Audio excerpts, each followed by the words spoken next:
Hello students, today we will discuss about Fajans rule. जैसा कि पीछे लिखा हुआ है फजान्स रूल। तो फजान्स रूल बेसिकली एक्सप्लेन करता है किसी भी आयनिक कंपाउंड में कितना कोवैलेंट कैरेक्टर है।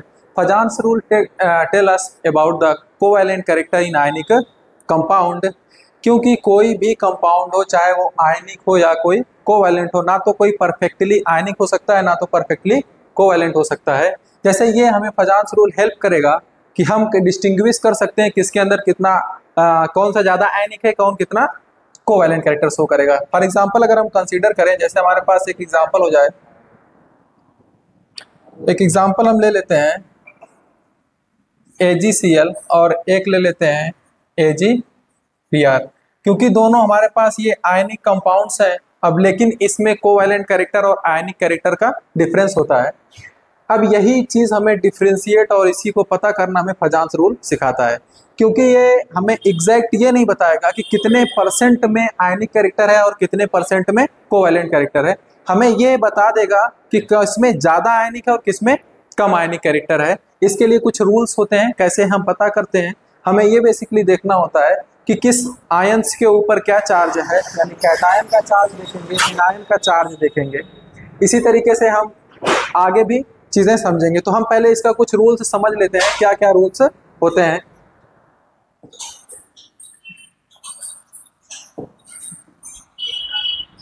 तो Fajans rule use to predict extent of covalent character in ionic compound, while it is remember that all bond exist on spectrum between purely ionic and purely covalent. These rule help us to understand the degree of polarization. यानी जैसा कि मैंने बताया था कि फजान्स rule हमें help करेगा किसी भी कंपाउंड को स्टडी करने में कि उसके अंदर कितना कोवैलेंट कैरेक्टर है, कितना आयनिक कैरेक्टर है। परसेंटेज में हम नहीं निकाल सकते, लेकिन हमें पता चल जाएगा कौन सा आयनिक है और कौन सा कोवैलेंट कैरेक्टर है। तो कुछ फैक्टर्स होते हैं जिससे ये अफेक्ट होता है कि कौन कितना आयनिक होगा और कौन कितना कोवैलेंट होगा। तो आइए हम थोड़ा सा अपने फैक्टर्स देख लेते हैं, कौन कौन से फैक्टर हैं जिसकी वजह से किसी भी कंपाउंड का आयनिक कैरेक्टर शो होता है या कोवैलेंट कैरेक्टर शो होता है। तो देख लेते हैं, पहला फैक्टर हमारे पास है साइज ऑफ कैटायन।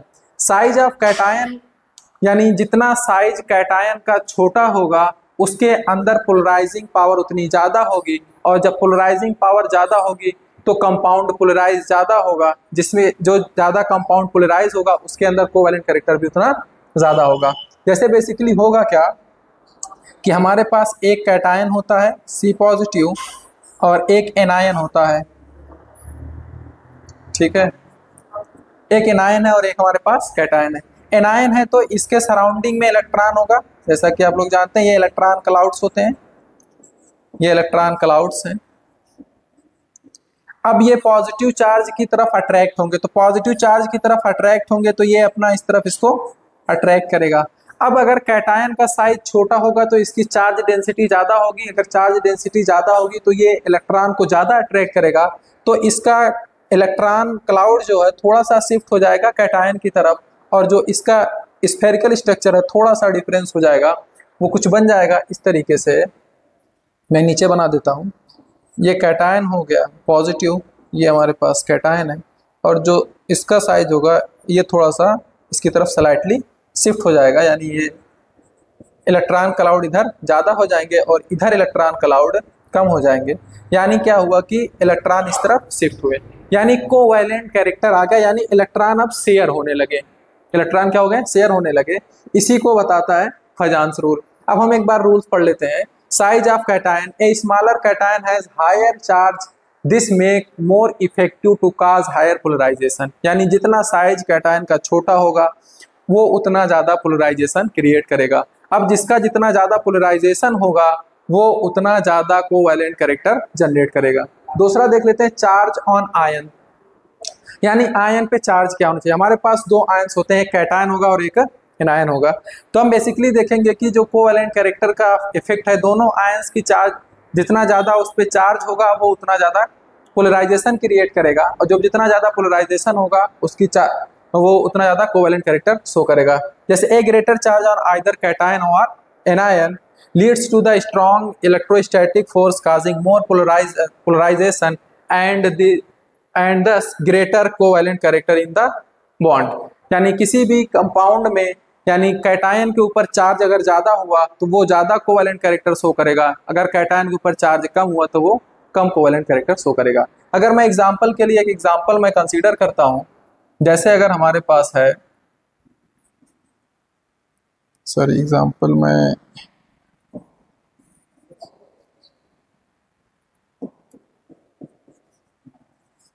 NaCl ले लेता हूं और एक ले लेता हूं CaCl2, एक ले लेता हूं CaCl2 या MgCl2 ले लूं ताकि हमें साइज का कंपैरिजन भी समझ में आ जाए। अभी साइज के बारे में हम पढ़ेंगे, तो MgCl2 ले लेता हूं ताकि साइज का कंपैरिजन सही हो। MgCl2। अब यहाँ पे हम देखेंगे तो कैटायन के ऊपर इस पे +1 है और यहाँ पे +2 है, इसके ऊपर -1 है, यहाँ पे भी -1 है। एक क्लोरीन के ऊपर -1 यानी दोनों के ऊपर -2 हो जाएगा, यानी -1 एक क्लोरीन, दोनों क्लोरीन की वजह से -2 उनके ऊपर चार्ज है। तो अगर हम कैटायन की बात करें, यहाँ पे हम किसके बारे में पढ़ रहे हैं? कैटायन के बारे में पढ़ रहे हैं, चार्ज ऑन कैटायन। कैटायन के बारे में हम देख लेते हैं। यानी कैटायन के ऊपर चार्ज यहाँ पे +1 है, यहाँ पे +2 है। तो अगर कोवैलेंट की बात की जाए तो इसके अंदर कोवैलेंट कैरेक्टर ज्यादा होगा एज कंपेयर टू NaCl, क्योंकि यहाँ पे इसके ऊपर चार्ज कैटायन का ज्यादा है, +2 है, यहाँ पे +1 है।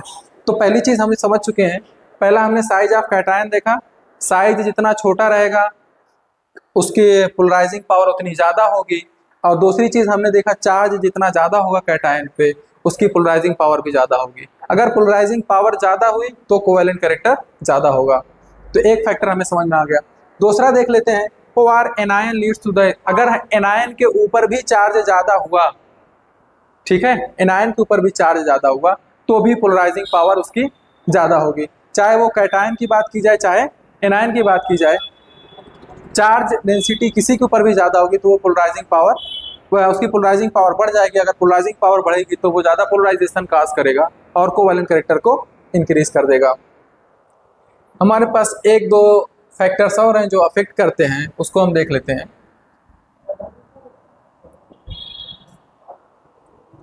साइज ऑफ एनायन, हमने कैटायन की साइज पढ़ी, कैटायन की साइज क्या होनी चाहिए? कैटायन के केस में हमने पढ़ा साइज क्या होनी चाहिए? छोटी होनी चाहिए। चार्ज के बारे में पढ़ा, कैटायन के ऊपर चार्ज क्या होना चाहिए?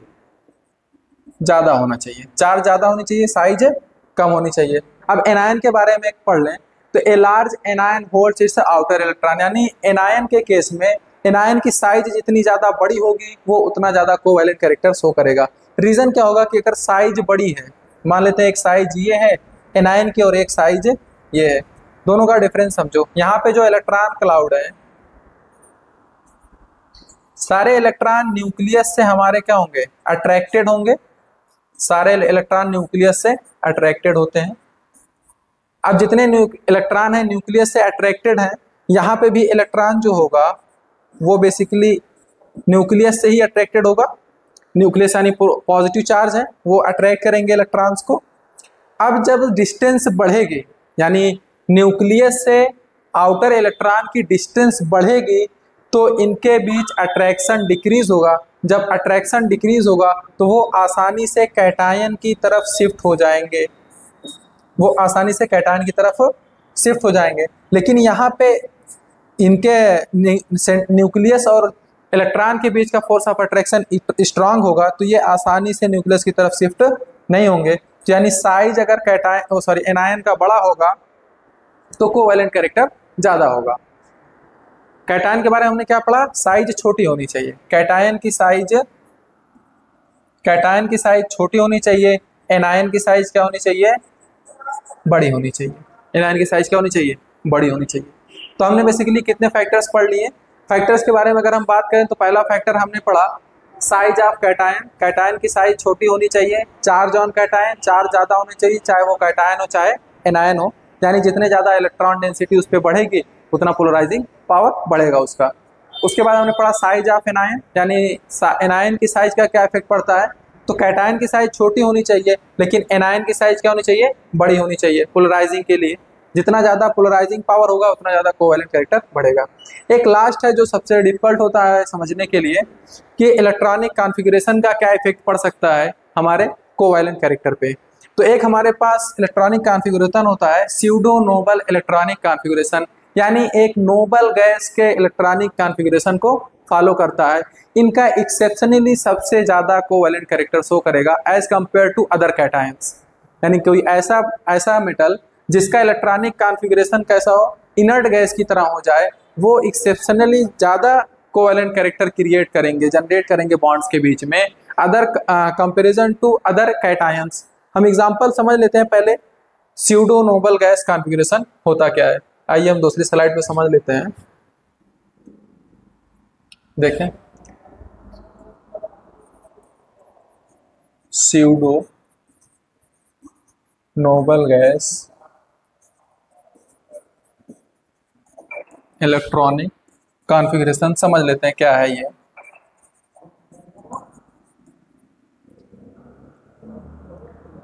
पहली चीज, इनर्ट गैसेस क्या होती हैं, यानी इनर्ट गैसेस वो हो जिनका इलेक्ट्रॉनिक कॉन्फ़िगरेशन हो और लास्ट के सेल में इलेक्ट्रॉन फुल्ली फिल्ड हो, जैसे क्या होगा NH2 है, NP6 हो जाए और ND10 हो जाए, ये होता है नोबल गैस कॉन्फ़िगरेशन। यानी N का है नंबर ऑफ सेल्स के बारे में हो रही है, प्रिंसिपल सेल की बात हो रही है, तो ये फुल्ली फिल्ड होंगे, चाहे S की बात हो, P की बात हो, D की। अगर ये वाला इलेक्ट्रॉनिक कॉन्फ़िगरेशन कोई मेटल कोई कैटायन फॉलो करता है तो उसका पोलराइजिंग पावर सबसे ज़्यादा होगा, एक्सेप्शनली इंक्रीज कर जाएगा, जिसकी वजह से उसके बॉन्ड्स के अंदर सबसे ज़्यादा कोवैलेंट कैरेक्टर आ जाएगा। तो हम एक एग्जांपल लेके समझते हैं कि ये कौन से ऐसे कैटायंस हैं जिनके अंदर pseudo noble gas electronic configuration हो सकता है। तो एग्जांपल के लिए मैं ले लेता हूँ कॉपर। कॉपर का इलेक्ट्रॉनिक कॉन्फ़िगरेशन करेंगे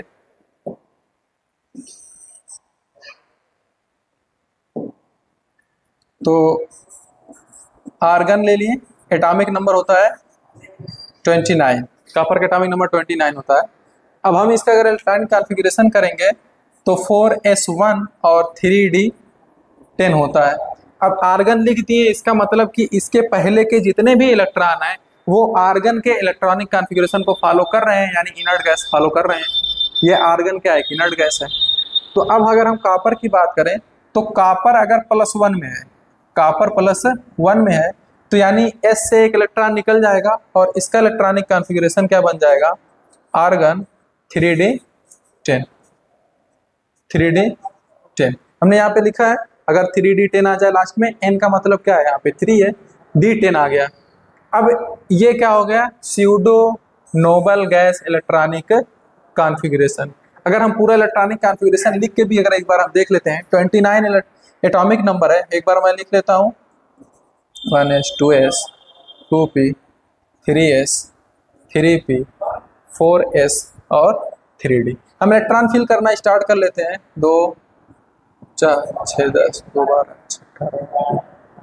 यहाँ पे 2 इलेक्ट्रॉन होने चाहिए, लेकिन हम पीछे क्लासेस में पढ़ चुके हैं कि ये एक आप बाउ का एक्सेप्शन है और यहाँ पे आएगा 1 इलेक्ट्रॉन और बाकी के 10 इलेक्ट्रॉन कहाँ चले जाएंगे, यहाँ पे। अब अगर हम कंसीडर कर रहे हैं कि ये कॉपर +1 में आ गया, तो यानी अगर +1 में गया तो ये वाले इलेक्ट्रॉन रिलीज हो गए। अब बचा क्या, अब बचे हमारे ये वाले, ये इतने बच गए। अब क्या बचा, 3s2 3p6 और 3d10। हमने यहाँ पे लिखा है NH2 NP6 और ND10। यहाँ पे n की वैल्यू क्या है, 3 है। यहाँ पे n की वैल्यू क्या है, 3 है। अगर n की वैल्यू 3 है और इस इलेक्ट्रॉनिक कॉन्फ़िगरेशन को फॉलो कर रहा है, यानी इसका मतलब यह हुआ कि ये pseudo noble gas electronic configuration show कर रहा है। अब इस केस में अगर कॉपर +1 में है तो इसके अंदर कोवैलेंट कैरेक्टर सबसे ज़्यादा होगा as compare to other cation. यानी इसका अगर कंपेरिजन किया जाए Cu+1 का Na+1 से, तो इसका कोवैलेंट कैरेक्टर हमेशा ज़्यादा आएगा as compare to sodium plus ion. बात समझ में आ रही है। तो अब हम देख लेते हैं कि कितने एलिमेंट ऐसे हैं जो pseudo noble gas electronic configuration को फॉलो करते हैं। एक तो हमने कॉपर का एग्जांपल लिया, एक एग्जांपल और मैं एक्सप्लेन कर देता हूं जिंक का। Zn एटॉमिक नंबर होता है 30। अगर इनका इलेक्ट्रॉनिक कॉन्फ़िगरेशन करेंगे तो आर्गन 4s2 और 3d10। अगर हम इसको +2 में कंसीडर करें, Zn +2 में अगर हम इसको कंसीडर करेंगे तो ये आर्गन 4s तो 0 हो जाएगा, इसको लिखने की ज़रूरत नहीं है, 4s 0 हो जाएगा। बचेगा हमारे पास क्या, 3d10, ये 10 इलेक्ट्रॉन डी ऑर्बिटल में। हम इसका फुल्ली इलेक्ट्रॉनिक कॉन्फ़िगरेशन देख लेते हैं according to above principal. 1s 2s 2p 3s 3p 4s 3d। अब इलेक्ट्रॉन फिल कर लेते हैं, 2 2 6 2 6 2 10 2 6 6 2 ये 30 इलेक्ट्रॉन का इलेक्ट्रॉनिक कॉन्फ़िगरेशन हो गया। अब अगर हम कॉपर Zn+2 की बात कर रहे हैं तो यानी ये वाले जो इलेक्ट्रॉन हैं वो कहाँ चले गए, रिलीज हो गए, बाहर चले गए। अब बचा क्या हमारे पास, ये बच गए, क्या क्या बचा, 3s2 3p6 और 3d10, ns2 np6 और nd10। यहाँ पे भी आ गया ns2 np6 nd10। यहाँ पे n की वैल्यू कितनी है, 3 है। एक चीज दिमाग में ये रखना कि अगर हम कंसीडर कर रहे हैं तो ये भी तो फुल्ली फील्ड है Zn, तो हमें क्या करना है, n की वैल्यू सबकी सेम होनी चाहिए, n की वैल्यू सबकी सेम होनी चाहिए, यानी 4s कंसीडर नहीं हो सकता है। अगर हम 3 कर रहे हैं तो 3s 3p और 3d होगा, 4 करेंगे तो 4s 4p और 4d की बात होगी। तो हम कंसीडर कर लेते हैं कि 3s 3p और 3d ये noble gas electronic configuration follow कर रहा है। यानी अगर हम इसका कंपैरिजन करें Zn+2 का Mg+2 से, तो इसका हमेशा क्या होगा, ज़्यादा आएगा एज कम्पेयर टू। चार्ज बराबर है, चार्ज बराबर है, साइज भी लगभग कंपेरेबल है, लेकिन हम क्या कर सकते हैं, साइज से बड़ा फैक्टर यहाँ पे वर्क कर रहा है स्यूडो इलेक्ट्रॉनिक कॉन्फ़िगरेशन का, ये एक्सेप्शनली इंक्रीज कर जाएगा किसी भी कंपेयर कर लेंगे किसी भी कैटायन से। इतनी बात क्लियर हो गई है। तो हम कुछ एग्जांपल कर लेते हैं। पहले एक चीज देख लेते हैं और कौन से ऐसे एलिमेंट हैं जो स्यूडो इलेक्ट्रॉनिक कॉन्फ़िगरेशन फॉलो करते हैं, देखते हैं। एक तो हमारे पास एग्जांपल्स देख लेते हैं कौन कौन से ऐसे एलिमेंट्स हैं जो स्यूडो इलेक्ट्रॉनिक कॉन्फ़िगरेशन फॉलो करते हैं। एक हो गया कॉपर, इसके नीचे आता है सिल्वर, इसके नीचे आता है गोल्ड। एक तो ये फॉलो करेंगे, एक हो गया Zn, एक हो गया कैडमियम और एक हो गया मरकरी। ये सारे +1 में होने चाहिए, ये +1 में होने चाहिए और ये सब +2 में होना चाहिए। ये तीनों हमें दिमाग में रखना है। टोटल 6 हमारे पास हैं, इन 6 एलिमेंट्स को दिमाग में बैठा लेना है। ये कहीं पे अगर हुआ तो इनका इलेक्ट्रॉनिक कॉन्फ़िगरेशन इनका कोवैलेंट कैरेक्टर सबसे ज़्यादा होगा अगर ये किसी के साथ कंपेयर होंगे। ठीक है, इनका दिमाग में बैठा लेना है। आइए तो कुछ एग्जांपल्स हम कर लेते हैं। जैसे क्वेश्चन हमारे पास होगा,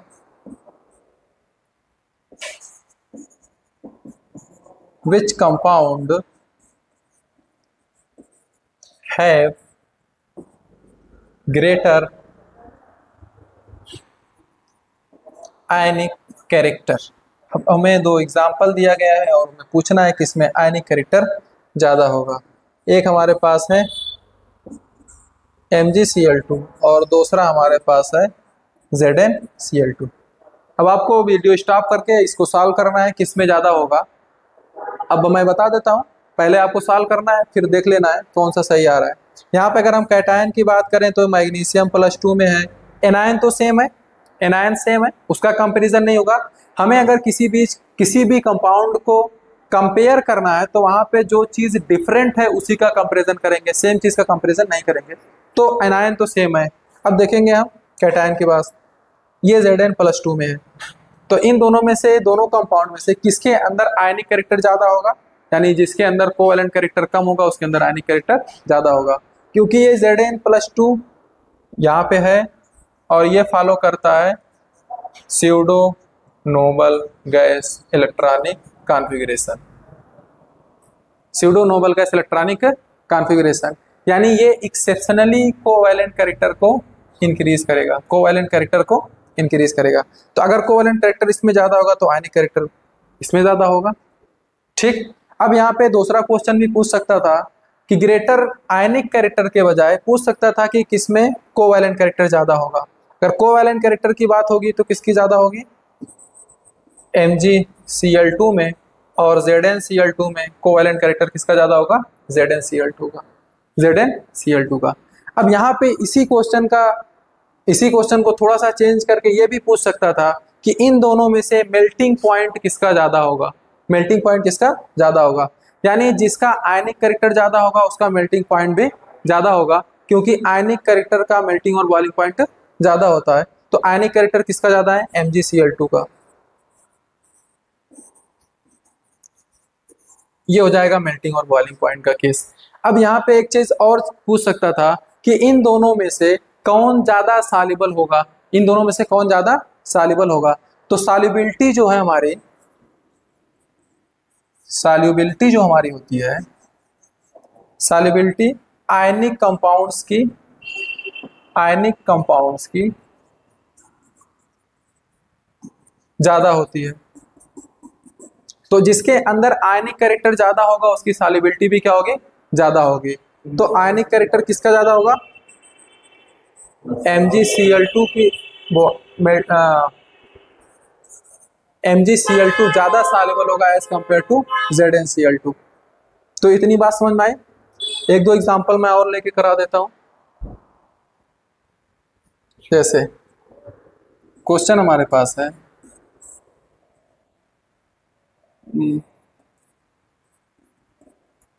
arrange in increasing order of ionic character. Ionic character में इनको अरेंज करना है और हमारे पास एग्जांपल है AgF, AgCl, AgBr और Agi। अब इन सब में सबसे ज्यादा आयनिक कैरेक्टर कौन सा कंपाउंड शो करेगा। तो आयनिक कंपाउंड्स के लिए पहले मैं यहाँ पे एक स्लाइड छोटी सी बना देता हूँ जिससे तुम्हें समझने में सबको क्या होगी, आसानी होगी। कैटायन का अगर हम केस लें, कैटायन का अगर हम केस लें तो साइज क्या होनी चाहिए, छोटी होनी चाहिए। चार्ज क्या होना चाहिए, ज्यादा होना चाहिए। एनायन की बात करते हैं, साइज क्या होनी चाहिए, ज्यादा होनी चाहिए, और चार्ज भी क्या होना चाहिए, ज्यादा होना चाहिए।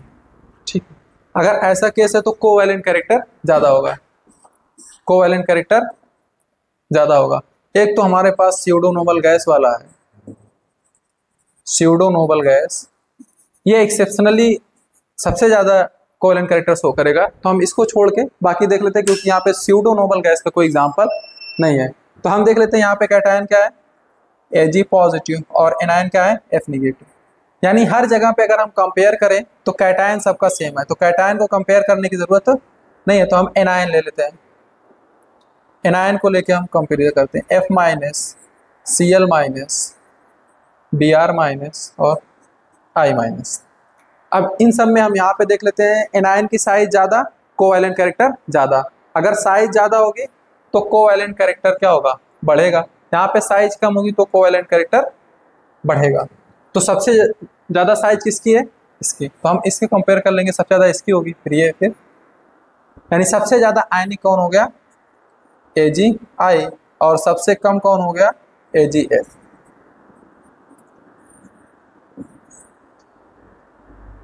अब मैं एक दूसरा क्वेश्चन ले लेता हूँ यहाँ पे।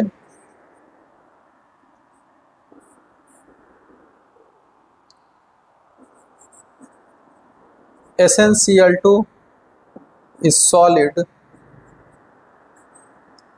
while SnCl4 is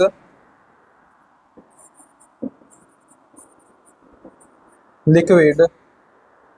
अब इसका आंसर आप लोगों को बताना है कमेंट सेक्शन में। ये चीज़ हमें आप लोगों को समझ में आ गई फजान शुरू। चलिए नेक्स्ट टाइम मिलते हैं एक दूसरे टॉपिक के साथ। Thank you,